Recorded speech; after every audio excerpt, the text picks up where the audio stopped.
Well, Mark, welcome to the show. Thank you, brother. It's really nice to see you, Vic.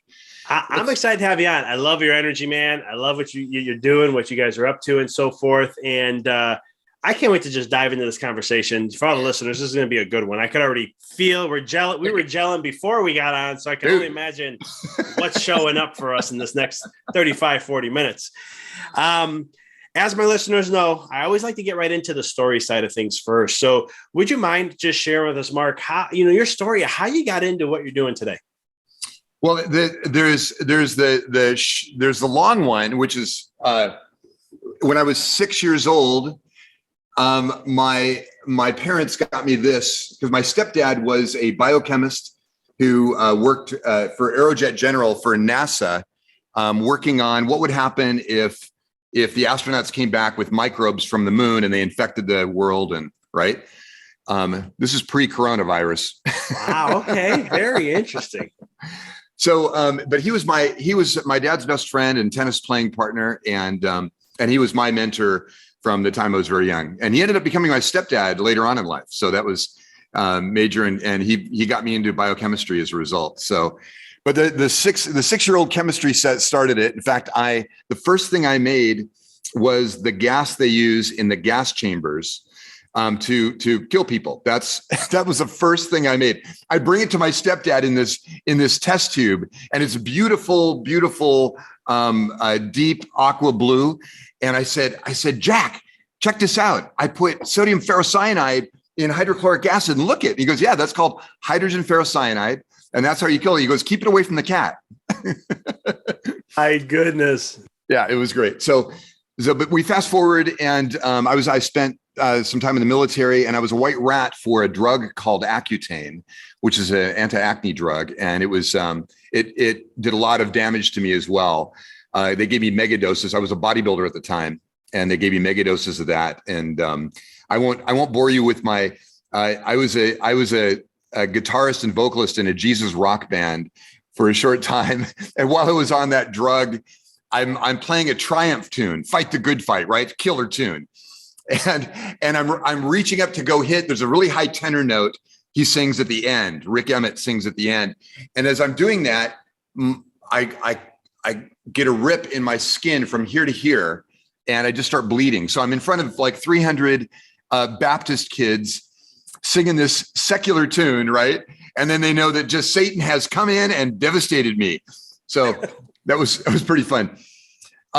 So we fast forward to the mid 90s, and I'm listening to a radio show, talk radio, while I'm dropping somebody off at the Portland airport. And I hear this guy talking about this thing called vinpocetine and huperzine A. And these are acetylcholinesterase inhibitors, or basically they keep the acetylcholine flowing in the synapse. So that for thinking and memory and other things that acetylcholine is positive for. And I'm just fascinated by this. It's early morning. Well, I call in on this talk show and I say, this is awesome. Where are you? And he said, I'm Oregon City. He says 30 minutes away. I went and toured his little tiny facility, which is about a quarter of the size of this part of my lab. And I said, hey, here's the deal, man. I will help you in your business side because I'm good at startups if you'll teach me biochemistry and how neurochemistry works. And he was a graduate of U of O, University of Oregon, and with his master's in that. And he said, great, totally cool. So we worked together, and then we built my first product, which is a human growth hormone precursor called a secretagogue. And we marketed it online.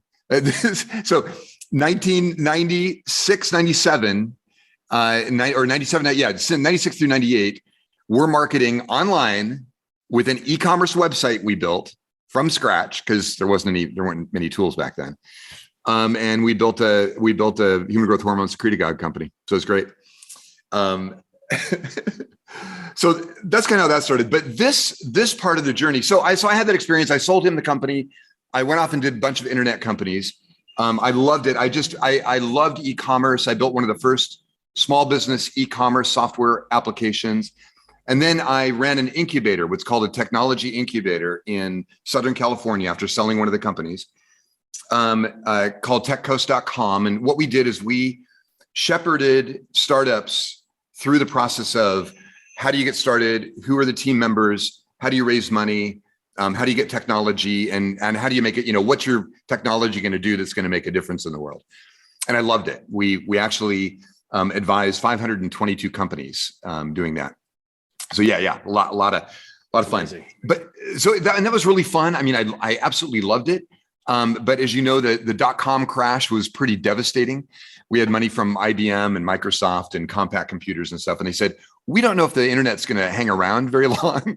So we're going to put the kibosh on that. So anyhow, I moved back to Vancouver, Washington, where I was born and raised, and or spent a lot of my life.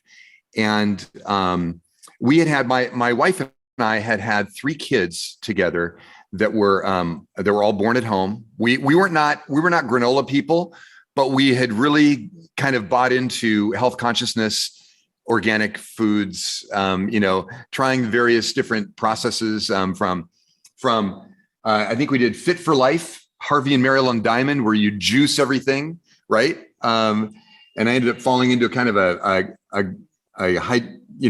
coma from the sugar levels that I was eating at one point. To Sean and Bill Phillips, Sean Phillips became a good friend, and doing Body for Life, which was a bodybuilder's type of routine, right? 5-6 meals a day, balance out the fat, protein, and carbs, and then work out with some intensity. And it was great. So we fast forward to we're in 1998 now. I'm going to go back in time a little bit, and my wife and I are having our last daughter in front of the fireplace on a nice Italian leather couch. It was a beautiful event. And in fact, it was such a beautiful event. She grabs my hand and said, "This is right," because she's pushing, right? She grabs my hand and she goes, "You're getting cut." That was my clue. That would be the last of the children's. That is hilarious. It was great. So, but what the midwife gave her 4 oxycodone because she tore a little bit, right? Because she was a small bone girl. And so they gave her 4 oxycodone, and she had discovered her muse. So in discovering her muse, she was very good at hiding, or masking her condition. So she was going to all the doctors in town. Pretty girl, she could just come in, wink at them, and they go, "Yeah, we'll give you some oxycodone." And so after 10 years of that, she finally committed suicide on that and methadone and alcohol. So what brought me into here was a pretty tragic event. And she was a pretty amazing vocalist and great mom, up until the drugs started taking control. And I had just worked with a guy named David McGinnis, who had founded a company called prweb.com. And we became, I was a board member, and we became, and the chief evangelist is what I was titled. And we became the largest online PR company in the world with 50 million unique visitors a month. And so, yeah, we're pretty growing. And we had packaged up and sold the company at a pretty good time at the end of 2006. And so David, he saw me tweet that my wife was dead. And he said, "Brother, anything for you." And then he took a picture of a house, and then he did a 180 and took a picture of the ocean. And he said, "I've got a place for you." So good to have good friends. And so I took my kids up there. He picked us up in his private jet. Nice. PR Web was a good sale. and we got up there, and I spent the next a little over 4 years deconstructing how addicts work, and how nootropics could be a solution to getting addicts out of both their habit and getting them into clarity so that they could actually make good decisions, and then getting them into ATP-based energy so that they could execute on those decisions. Because I discovered over time that was really the problem. So that's kind of the short story. It took 3,000 prototypes to get to what is now Nectar X. So that's kind of that was our launch pad, and my first customer was this, one of the chief photographers for Sports Illustrated, and met him at a bar in Bellingham, Washington. I was on a date, And and the girl I was on the date with said, "Hey, you got to meet my boyfriend," because I'm in full evangelism mode for Nootropics at that moment. I'm going, dude, these will change your life. And so this tall British guy, Mike, comes over and he's just super nice, British, right? He can't be anything but nice. And and he comes over and we just have this incredible discussion. And he says, I said, "What's your biggest problem?" And he goes, "I'm ADHD and I've got to shoot these people and I can't stay focused, which means my camera can't stay focused, which means that, it takes me a lot of shots to get the shot." And I said, "Well, cool." And I pour, of course, I pull out a unmarked tube of white powder and an absolutely bizarre looking capsule, right? I love this. That is hilarious.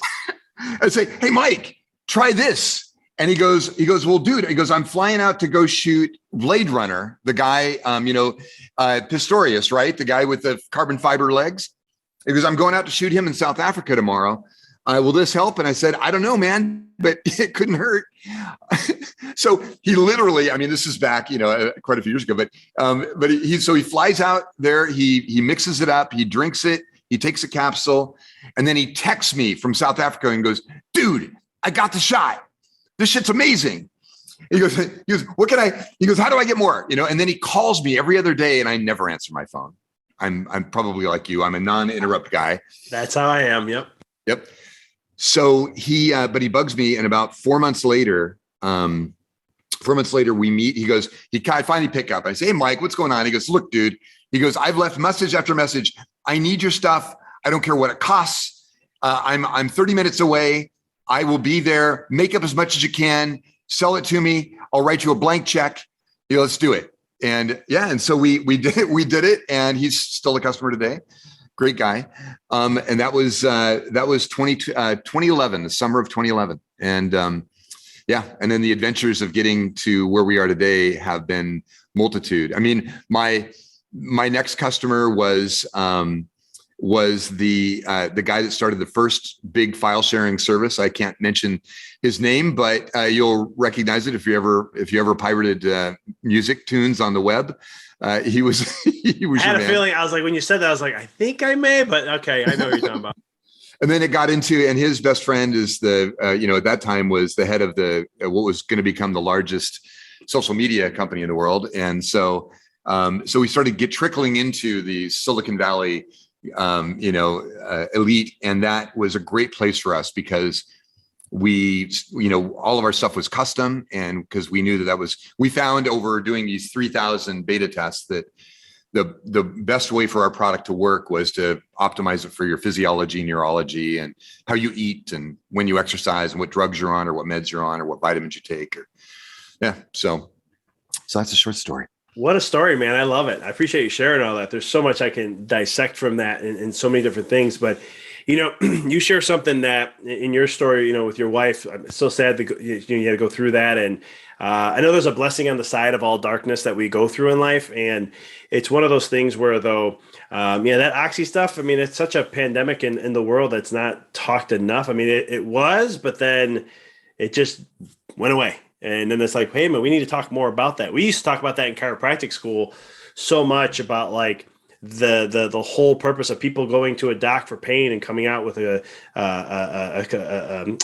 addiction and devastating. But look how you took that and you created something now to help with that. I just love that. I love those stories. I think that pain. I think, Vic. I think the cathartic, like if there wasn't a significant purpose behind this stuff, I probably would have still done research into nootropics because I loved cognitive enhancement, but I don't know if I would have spread the love as broad. I didn't build it as a company. In fact, when Matt Gallant, the founder of Bioptimizers, and Wade Lightheart, the president, the co-founder, when they approached me and our company, I didn't structure this to sell. It's the only company I've ever built that I didn't structure to sell. It's the only company I didn't see a liquidity event in the future. And it's the only one that I didn't care if we made a profit or if we made money. All I wanted to do was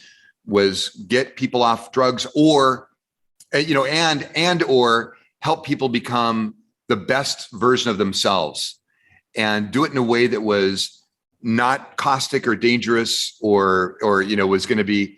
There's a scene in Blade Runner, the movie, the original one, and Roy, who is one of the great creations of Terrell, the guy that made all of these cyborgs, is Roy finds a way to sneak into Terrell's mansion at the top of this pyramid, and he comes in and he goes, they only live for 3 years, and then their system shuts down.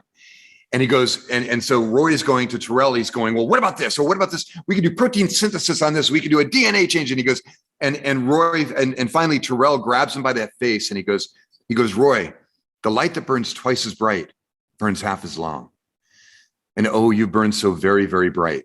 And and it's that thing that we high performance people want the upside of performance, but we often don't want the downside of, like, what is the cost of that, right? What check are we going to have to write 6 months or 6 years or 10 years down the line? I'm sure that my wife never thought, that Tish never thought that, that the cost of this experience she was having with these drugs was going to result in her, ending her life early. I'm sure that she just thought, oh, this takes away some pain, or this makes me feel something different. And I think it's something it's really important that we, especially we high flyers, people that want to make a change in the world, that we build for endurance, not just the peaks that we get when we're pushing the limit. Anyhow, sorry.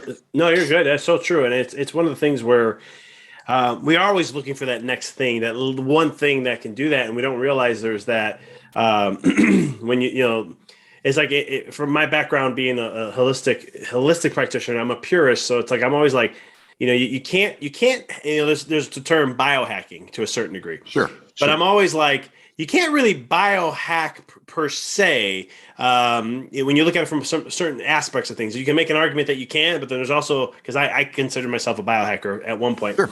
And then I was like, hold up, I can't be doing this, because, like, how can I speed things up or do that? There's got to be some other effect that my body's going to have to redo or recalibrate in some way. But that's what I love about what you guys do, because, like, I've been in taking nootropics for, I don't know now, 10 years, roughly around there. Nice. Where, it was little stuff here and there, or just how can I improve, like, what was it, Victopenctin or something like that? I forgot the name of it. Which is really good for, like, I heard it's also even really good for people with, like, Alzheimer's and stuff like that, or dementia. Correct. Right. And, we used to take stuff like that and other things, just like, how can we enhance? And, I think the movie Limitless really kind of swung that door really huge to be interested. Like, how can we take a pill or something to do that? But you guys do it in a very customized way, which I love. Yeah, well, that was when we were doing these tests. So I owned a brainstorming software company at the time with the co-founder of Century 21 Real Estate. His name was Marsh Fisher. And I had about, I by the way, I'm a serial entrepreneur. This is company number 19. So if I talk about doing something, it's not, I'm not reaching into, to some wild bag. This is actually stuff that I did. So we built a software that helped people think laterally. You'd put in a word or a phrase, or you would answer a question, and then it would go find all the associated components with it on this massive, we had 7 databases all over the world that we were able to tap into, and they were being updated every second. They were being updated with new data. And so our software sucked it all in, pulled it into nice, forms, and asked you a bunch of questions. It was designed by a half dozen neuroscientists that we worked with to design the software. So it's really cool. And so I had this base of really smart people that I could send test tubes, unmarked test tubes of powder, of shitty tasting powder. I could send it to them, and they would trust me enough because I'd spoken to them in their, at Nike or at Mentor Graphics or Floating Point Systems or Avia or Apple or Microsoft and they would say, okay, we trust you. You sold us software that still works. It didn't crash our machines. So it's great. So I was getting feedback constantly. And in that feedback, one of the core things was I built a simple online form and a MySQL database, and people they'd get their sample for the week or for the day. I was sometimes sending out 5 samples a day, 5 different mixes a day to a group of people. Had a little over 1,000 people on that beta test. And they would say it's great, or it sucks, or it makes me feel this way, or it makes me feel that way. And then they would fill in some forms and stuff. And it was really cool. And when I started, I could get between 30 and about 42% efficacy if I just sent them a stock thing.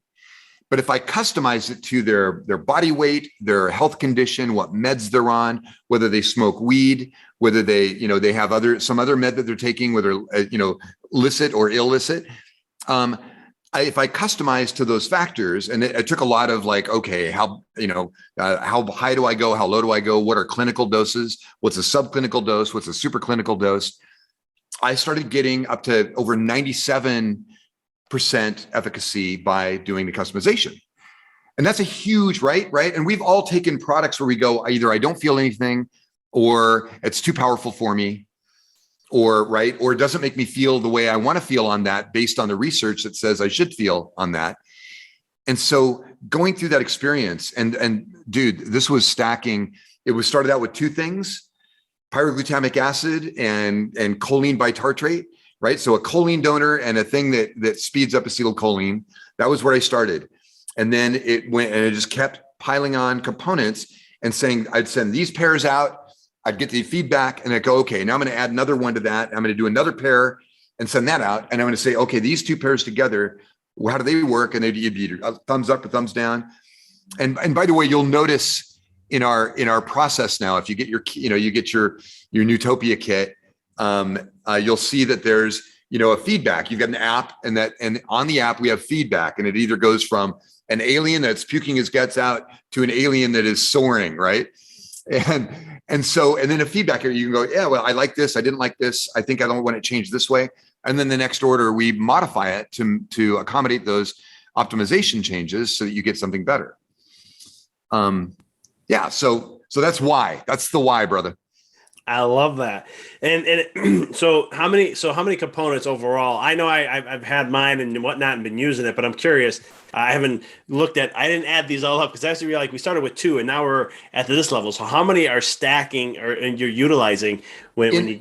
So depending on the product, it's the low is 7 components in a stack, and that might be for mental reboot, which is a mental reboot is a solution I made because weed became legal while I was building this, and weed, the long tail of weed, right? The half-life of weed is long enough that people might smoke at night to get to sleep. Let's say they're using it right as that kind of a factor. Well, they would wake up in the morning, they would do their nootropics, and nootropics would be blunted, so they wouldn't get as much acetylcholine activity or dopaminergic activity or serotonin, right? And so I had to find a solution that might rectify that. So I built a capsule that during your sleep, when your brain slightly shrinks, capillaries, the brain basically separates around the capillary so that there's space for the cerebral spinal fluid to flow. And what it does is it then extracts through the very thin membrane of the capillary. It extracts the detritus that your ATP, that your mitochondria is creating at night, as well as any of the acetylcholine flow. Any of those activities are creating stuff, right? Proteins, and we've heard of tau proteins and beta amyloid proteins that are part of the tangling process that cause dementia and Alzheimer's. Well, your brain is made to take care of that if you sleep well, if you sleep deep, and if your body composition isn't hampered by something. So we built a solution to that, and that has 7 components in it that help to eradicate those, and they basically speed up and enhance the body's own natural process of cleaning the brain at night. So detoxifying the brain. So that's the smallest. And then the most is like Nectar X, which has 27 components. That's the one, yeah. Yep. And Nectar X and Power Solution are both these very powerful drink solutions that allow you to self-meter how much of the activity you want. Like if you're going into like Matt loves Call of Duty. So on his Sunday afternoon Call of Duty excursions, he'll grab Power Solution He'll pound that. He may take a focused savagery, right, which is kind of our alternative to maybe your ADHD solutions, and he'll go into it like a radical. And his whole thing is dude, look at my kill numbers. my kill to death numbers are rocking. I love that.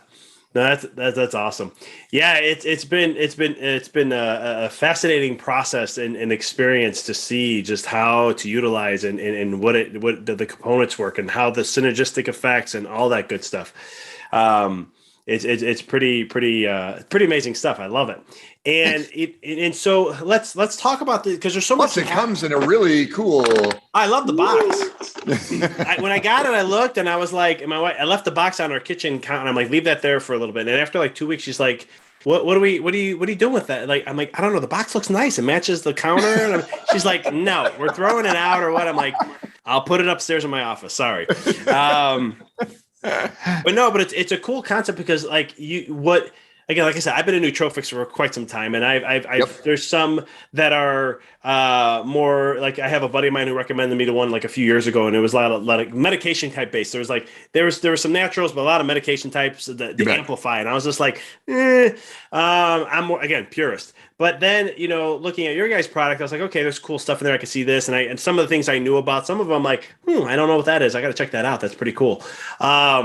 And just tapping in. But you do a blend of stuff, right? Because if you don't mind sharing, like the process of customizing this to what tailors to the person, because I think this is what really separates you guys apart. And like I said, I could share my whole background in nootropics and every single company I've tested and all that. But this is what I appreciate about you guys so much more, is because there's the focus, and pardon me, I forgot, I haven't seen this in like 3 weeks now, but there's you really break it down in an aspect to really help the individual based on where they are and so forth. Yeah. So, the Brilliant Mind Blueprint, Matt and our team put together this incredible book. Here's the deal, Vic.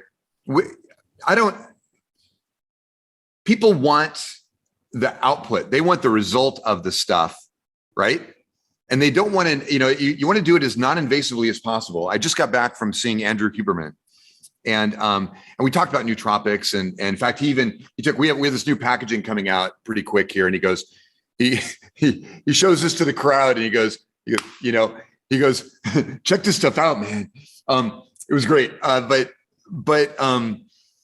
we want this output. We want a state change. We want to optimize state, right? So if I want to be verbally fluent, that's a certain state I want to go into. If I want to be hyper focused and driven and that's another state.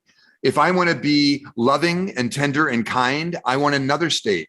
And oftentimes I want to mix those states. Like when I was younger and I was doing software really hardcore, my team, when they would come in, they would go, if I was taking Adderall that day, they would go, hey, dude, when you get off the asshole drug, tell us so that we can actually talk to you. Because I would become so focused. If anybody interrupted me, I called it an interrupt cycle. If they got me in an interrupt cycle, I was brutal. And I didn't even notice it because I didn't, my serotonin levels were being muted. And my dopamine was through the roof. And so I didn't give a shit if I ran over you like a wild dog. It was that kind of thing. So we want state change and we want state optimization, but we don't want it to be intrusive to other aspects of our life. So what we tried to do, and I think what we've accomplished, is programmable state change to optimize to what kind of an output or what kind of a situation you want to go into. I mentioned Matt going into wanting to play Call of Duty. Well, he also has the other state where he wants to drive through a process. He's an incredibly high performance individual. Matt and Wade are both probably the most focused, intense, in their zone. Matt calls it a zone of genius, right? In the zone area. And to be able to program that is super important. And to be able to know how long it's going to last is also important. Like, right? You don't want to get to a certain state and suddenly you can't get out of it. We've all done something too much, whether it was martinis, or or something else, and suddenly find ourselves way past our state of optimum performance into a state of of really badness. So that's kind of what we do. And the other part of that is, and I'll ask if you agree with me or not, is we built a guide called Sick to Superhuman. And when I was building this stuff, I started running into so many people that were very high performance, but they were sick in one area. Whether it could be, I mean, the extreme of that might be addiction, but some people just had an inability to focus for a long period of time. So, and these were high performance. These were CEOs or C-level performers in their companies.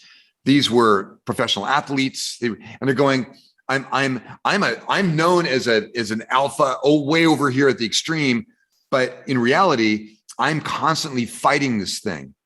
I'm constantly fighting oxidative stress or adrenal burnout or cardiovascular situation or some other thing.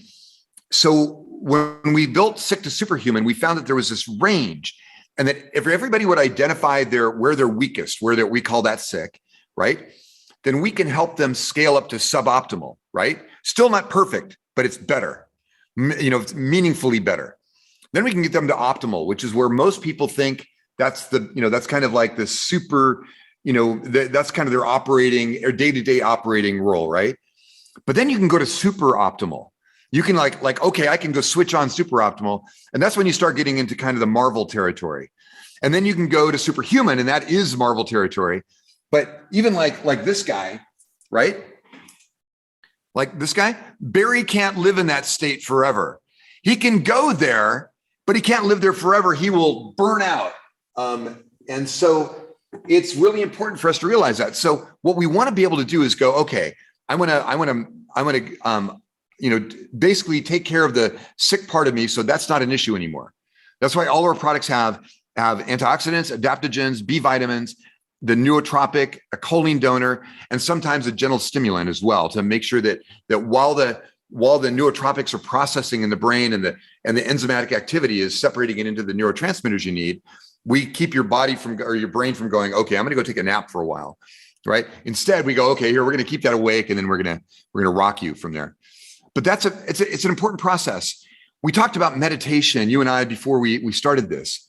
And one of the things I'm a huge fan of energy management, which is, Tony Schwartz and Jim Lohr wrote this great book on when they were working with professional tennis players. And I'm a competitive was a competitive tennis player when I was younger, is how the good guys, the really smart guys, the minute the ball was out in one form or another, right?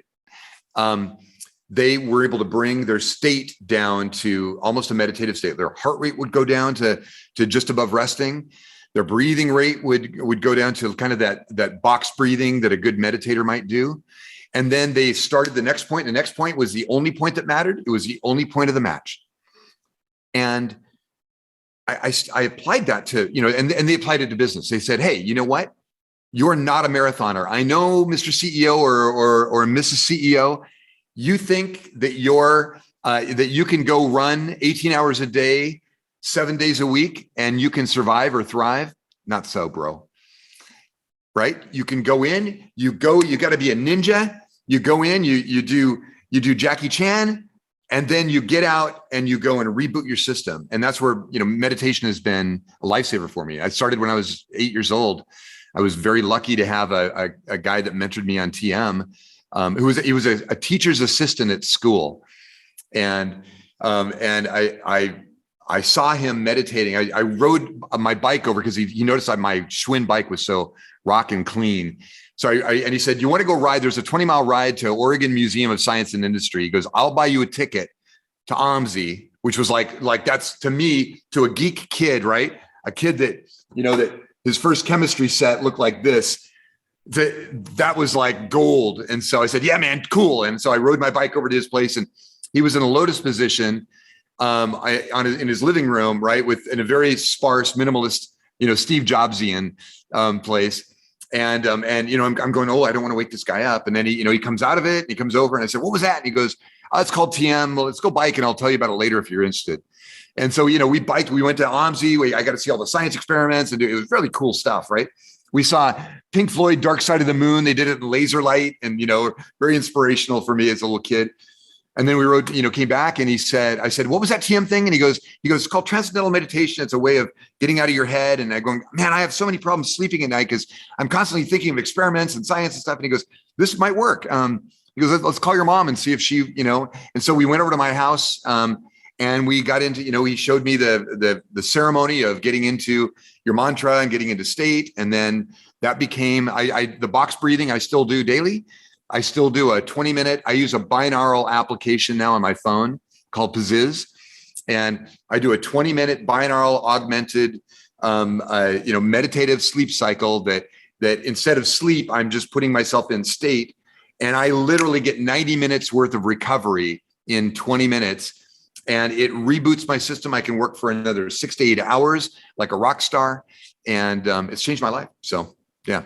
My girlfriend appreciates it because it takes me out of that hyper dynamic mode that you can get into when you're trying to make shit happen. Oh, brother, I know how you feel. Same here. But I just love how you got that tool at such a young age. I mean, because to me, it's like I look at my life like I wasn't diagnosed ADHD, but when I went to chiropractic school and I look back at what ADHD was, I'm like, yeah, that was me every step of the way. And, but, besides from chiropractic, which transformed my entire life, the other thing I incorporated into it was meditation, and it was a game changer for me.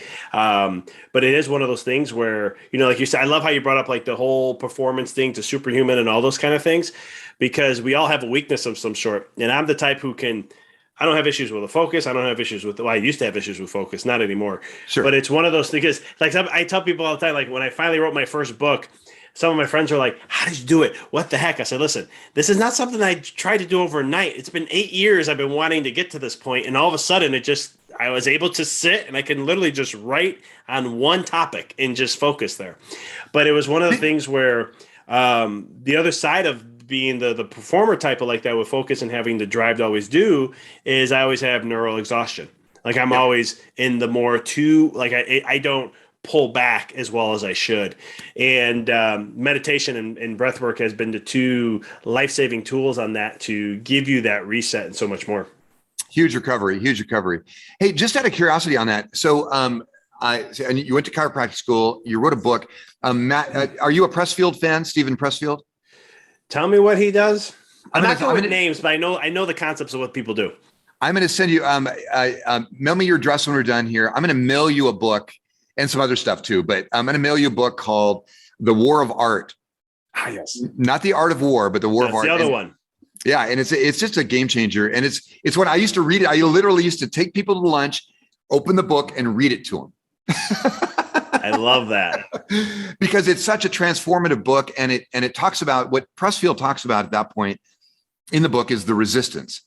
So he wrote The Legend of Beggar Vance became his first big hit movie, and then he wrote a bunch of books after that. He's an incredible guy, and he was a alcoholic living in the back of his truck, with nothing on the pulling off on a trailer park in Malibu, that kind of thing. But he figured out how to discipline himself, and he calls the thing that fights us sitting down to write the book, or sitting down to build a formula, or sitting down to do the formula, or going out to reach out to somebody that needs help. He calls that the resistance. And he goes, the resistance is constantly fighting you doing the work that you were called to do. And so when you recognize the resistance, you then can face it, right? But if and he's a former Marine, he goes, we named our enemy. We always named our enemy. Even if we didn't know who the enemy was, we named them. That way it gave us something to fight. It gave us something to combat. And in that same way, the resistance became this very powerful theme for me of going, aha, because then you start recognizing every time you start going off track, you go, aha, that's a resistance. You're trying to keep you're trying to keep me from doing the awesome work that I'm supposed to do. And it's really powerful. I'll send you the book. I think you'll dig it. I'll get you the audiobook as well so that you can just tune out and go on your walk, you run, or when you're pumping some iron, you got that happening. It's worth it. All right. I appreciate that, brother. Yeah, no, it's true because like in one of my second book, I talk about like, well, it was more about mental suffering, but because it was talking about the walk in the dark and the darkness of what we face. Yeah. And in chapter 8, I wrote called the cause of all suffering, which is resistance. But you can take that term, like you're just sharing, and resistance, what blocks us from what we want to experience in life or what we want to have. And going into that, it was just funny the connection there when you were talking about it. I was like, hold on, I got to share this about the book I wrote. Hey, just out of curiosity. So, did you build? I used to help high-end executives find the story within them, get it out on paper as a branding tool and a marketing tool, and then we use PR Web as a platform to evangelize them, right? So, what prompted you to write a book? Your first book, and what did you find? What was the thing that you found that you unexpectedly discovered in crafting that piece? Love these questions. So yeah, in the first book, the reason why I wrote it was actually for me, wishing I had that sooner. It was called Rediscover Your Greatness, and it was all about the principles, universal laws, about who we really are, the law of focus, and how important it is, when we focus on things, the creator of what we are, and all these things. And so it was really that was the main emphasis of why I wrote that book. And then when I wrote it, it was just interesting because, like, you write. And the way I write is very unorthodox to what a coach would tell you to do. Like if you hired a coach on writing, like they tell you outline and do this and all this stuff. Yeah. Those things just couldn't work for me. So I was like, I'm just going to call this is how I write my books. I put a title, the title of the chapter, and then I just write on that title. And looking back, when I read it and I did the Audible, when I read it and all that, it's fascinating what comes out because I'm going into a place. This is very similar to automatic writing where for listeners, you guys know me, I talked about this, where it's like you just get into you ask a question and you just let go, right? No resistance. You just let go and just no editing and just let it flow. And I use this for like advice when I need something, or if I'm struggling with something, I'll go into a meditation, do my stuff, come out, I'm in a centered place, write. And then all of a sudden I'll read it later and I'm just like, holy effing crap. Like, where'd this come from? Like this, it's always works out like so amazingly. So I kind of took those principles and I knew those when I was in chiropractic school. So when I went to go write the book, that's just kind of what I do. I just get into a flow state and write, but it's always amazing what comes out because it's like your mind will, like for me, at least, this was what I learned. My mind wanted to critique it, because as I'm always learning and growing and trying to grow as my always. And so I wanted to go when I read it, I was like, I don't use that word anymore. I should change this. I should change that. But I remember a mentor of mine when I was in chiropractic school said, he wrote a couple books. He was in New York by some seller and all this. And he was like, just write the book. And when you write it, you're done. He's like, don't go back and look and try to change. Just clean it up if you need to. He's like, but do not go and change anything because you'll never get the book out. And that's kind of one of the processes I learned in that. So are you an inherent perfectionist as well? Used to be. Yep. That is the biggest fight, man. It's so, because my dad's like that and he's very proud of that. That's where I got it from. And man, it was so hard to break away from that. But then what got me to break away though, is I started seeing very successful people who would talk about like, there's a guy, I forget his name. He runs the Warrior Group. My former coach was with him, but Garrett White. And when Garrett White writes his books, I don't know if you read any of his books. He doesn't have an editor. Yeah. And what my coach told me, he was like, he doesn't have an editor. He just writes the book and he gets it out there and that's the end of it. And I was like, whoa, don't you want to clean that up? He goes, no. He goes, that's me. That's who I am. And I was like, here's a guy who's killing it. And I'm going, all right, I don't have to be that way as much anymore. That's funny. You do a Garrett Gunderson as well? Yeah. I got exposed to him and when I was in school, chiropractic school. So I used to, when I would travel around the US and Canada doing these programs to help these people write their story. And then we knew the process. There's a systematic process to making a bestseller. It's not just create a great book and put it out there and everybody's going to buy it and all this thing. It's as you know. Oh, it's hard. Yeah. Well, it is. So when Garrett was writing his first one, Killing Sacred Cows. Kill Sacred Cows. Yep. Yep. I was myself and 5 of my business partners would literally crash in his basement. We would, that's where we stayed. We would stay for a week in his basement while we're teaching these seminars in his facility there in Salt Lake or Sandy, Utah. And And it was so great. And then every morning I would get up and everybody would come into my room and they'd go, all right, I was up till 4 a.m. with a client. I need, I got to go on stage now at 8 a.m. What do I need? And I had a tackle box full of different neurochemicals, and I would make them. This is back before I started this company, way before I started this company. And I would make them these custom things. And, and sometimes like one of the guys, Rich Christensen, also a good friend, I didn't realize he was allergic. He had a bee sting allergy. You know what I mean? So histamines were negative for him. And I gave him like half a gram of niacin in his mix. And the niacin, and if you've ever done that, right? Your skin is flushed. Yep. He's calling his wife and going 911 is next. I finally got him calmed down. But it was great. But yeah, and that's right. Are you a Julie Cameron fan? The Artist's Way, or that's kind of where automatic writing kind of came from. Julie Cameron's work.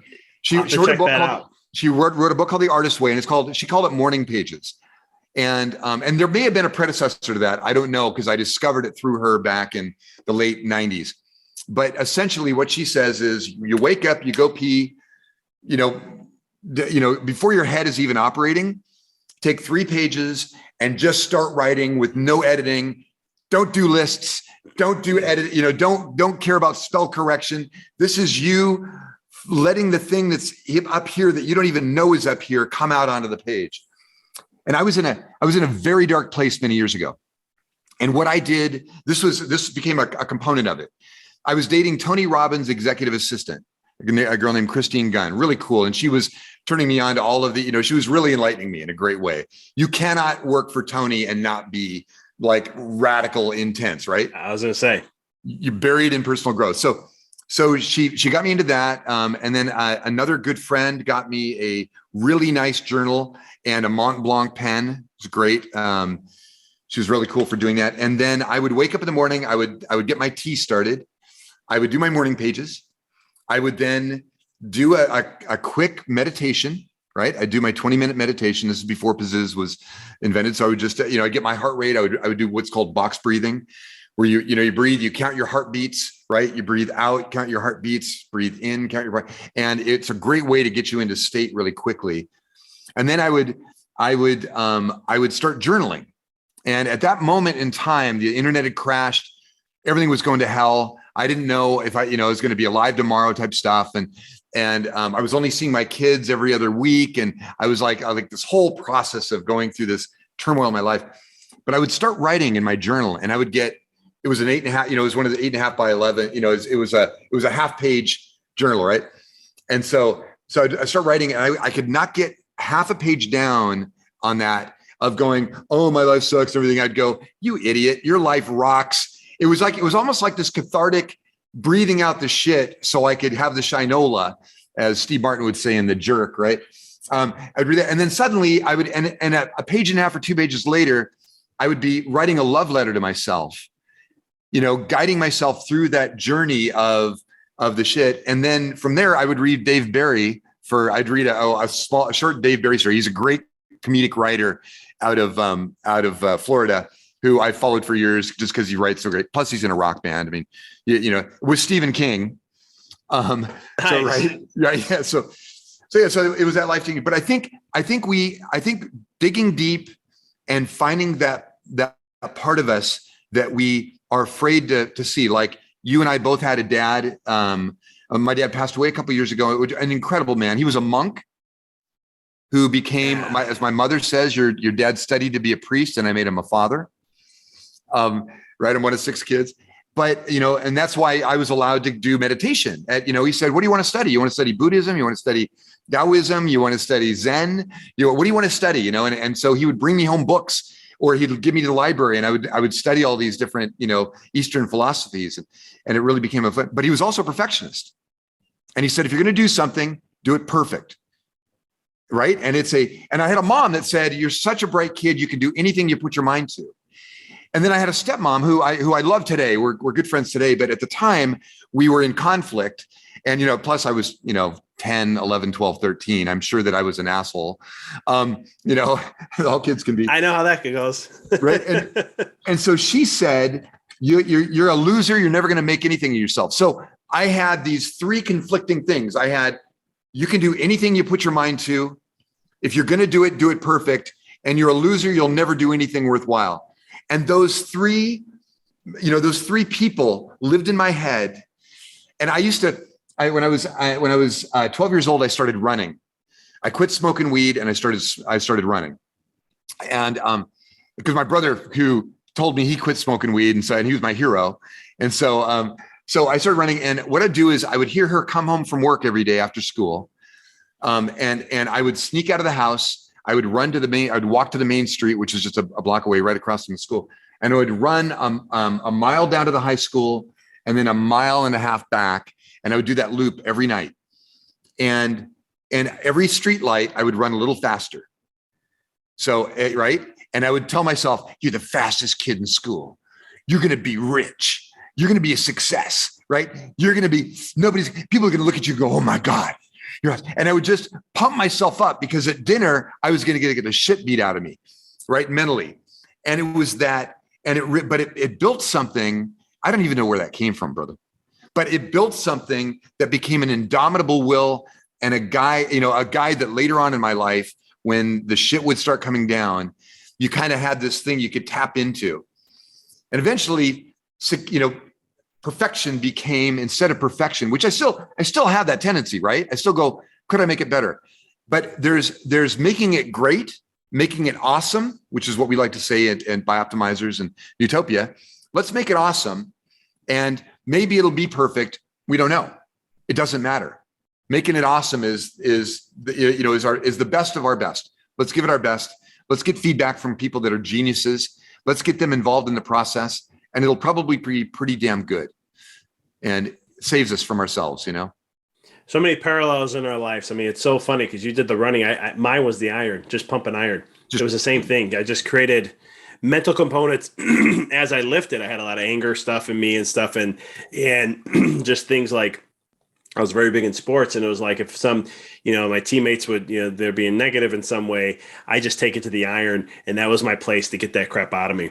But it's the one thing too is like, you shared, and it's all about like, the way I broke away from perfection is like understanding like, I'm just going to do this. And I'm like you're saying, I'm going to learn. We're going to get it better. We want it awesome, but we'll get feedback so we can know what we need to shift and change to continue working. Whereas a perfectionism is like, I'm going to make it as perfect as I can. We're going to fine tune it. And then eventually we'll let it go.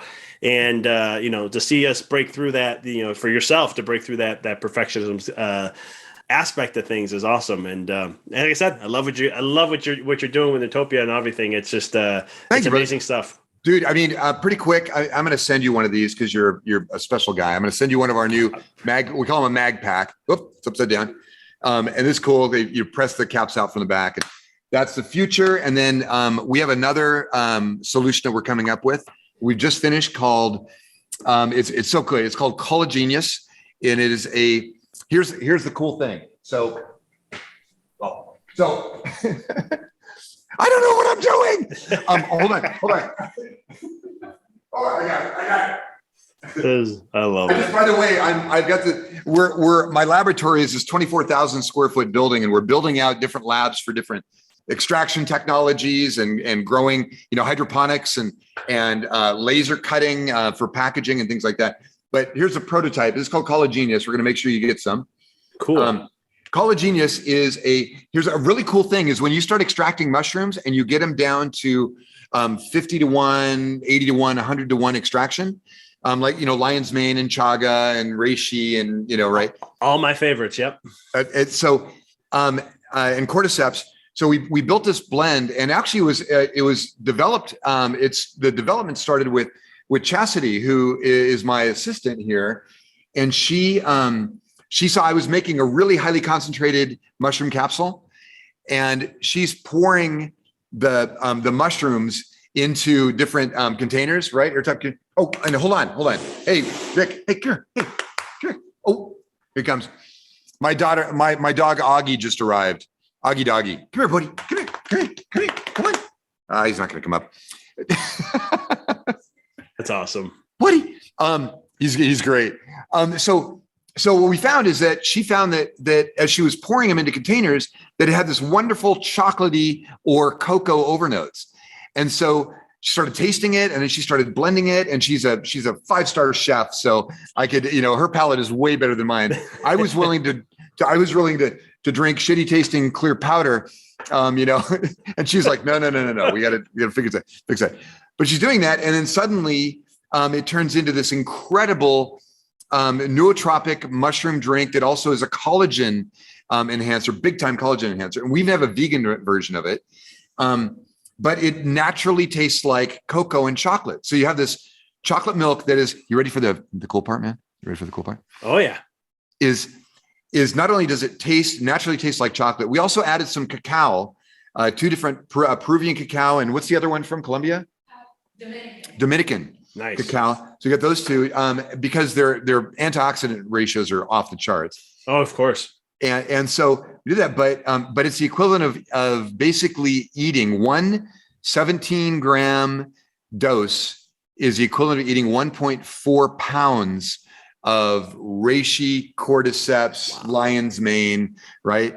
Chaga mushrooms. So what you fascinated me about though is that how you got the mushroom taste to taste chocolatey to get to that point. Because go ahead. No. It's so the mushrooms spoke to us as we were working, and Chastity said, "Wait, what mushrooms are you talking about now? Are we talking about chocolate?" We call it a macro dose. I love it. So, but anyway, yes, it's great, and so we're going to send you some, Vic, because you deserve it, and I think you're really going to love the experience of it too, man. No, I appreciate that. I'll definitely, because it's like I do a mushroom tea every day, and Awesome. It has all those in there. But when I recommended it to patients in specific ones with specific stuff going on, I always tell them like it's drinking mud water. Just be ready for it. It's a muddy flavor. It's not the best tasting, and they'll be like, "Oh, it's not that bad." But as soon as you said chocolate tones, I was like, "All right, you got me sold already just there." So I'd be more than interested to get into that. But Mark, I could talk to you all day. I love your energy. I love everything about you, my friend, and all that you're up to. But how can people connect? How can people get in touch with what you're up to and all you guys are doing at Nootopia and so forth? Thanks, man. So first, do you have a code or a link? I'm not sure. I do. So anyone listening, they can go to the website, just do Dr. Vic or put Dr. Vic, I think 10 a days or something like that. And they can get a discount. Awesome. So Dr. Vic 10. So Nootopia.com, Nootopia.com is Nootopia for all of our nootropic products and our process. And it's a really cool, and again, you're going to get a discount. They're already discounted on your first order, and then the subscription works from there. It's very cool. Again, they're customized, personalized just for you so that you get the effects you want. And then after your first month, if you say, you know what, I don't want this any more of these, I want these instead, we do a replacement. We've got a point system that allows you to replace it with the things that really rock you. We have some customers that say, I want 80% of this, 20% of this, and that's what they go with. It's great. But they also get the opportunity to see what a whole process can be. And we give you a 30-day journey down that. And then for everything else that we do, we're known as one of the top gut health companies in the world. So bioptimizers.com, optimizers.com, and take that journey as well. I'm pretty sure Vic's code will work for that as well. So, yeah. I'll have that, all that information for you guys in the show notes. I have the codes in there. You guys can get the discounts and so forth. Make sure to check those out in the show notes. Mark, this was a blast. Dude. Appreciate what you're doing. It's definitely helping me. I'm looking forward to playing around more with it, and and I'll be looking forward to the products and sharing that stuff too with everybody and so forth. So, thank you, brother. Thank you, man. Really, really good, and I'm super excited about your work. Your work rocks. Oh, I appreciate that very much.